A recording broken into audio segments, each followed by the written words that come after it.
কেউ যদি অপর ব্যক্তির পক্ষ থেকে কুরবানি দিয়ে দেয়, তাকে না জানিয়ে তার পক্ষ থেকে সে কুরবানি দিয়ে দিল, সেক্ষেত্রে কিন্তু ওই ব্যক্তির কুরবানি আদায় হবে না।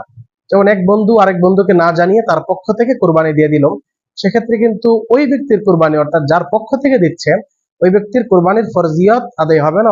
ওই ব্যক্তির উপর যদি কুরবানি ওয়াজিব হয়ে থাকে, সেই ব্যক্তির উপর কুরবানি ওয়াজিবই থেকে যাবে, কুরবানি আদায় হবে না। তবে যদি ওই ব্যক্তি এই ব্যক্তিকে অনুমতি দেয় যে আমার কুরবানি তুমি করে নাও, তখন এই ব্যক্তি যদি কুরবানি করে তখন কুরবানি বৈধ হবে। আরেকটি বিষয় আছে এখানে, যদি পিতা যদি সন্তানের পক্ষ থেকে কুরবানি করে, এমন হতে পারে যেমন সন্তান বিদেশে থাকে আর পিতা দেশে আছে, পিতা সন্তানের পক্ষ থেকে কুরবানি করে ফেললো, তখন সন্তানকে যদি নাও জানায়, সেক্ষেত্রে না জানালেও সন্তানের কুরবানি পিতা কুরবানি করার কারণে আদায় হয়ে যাবে।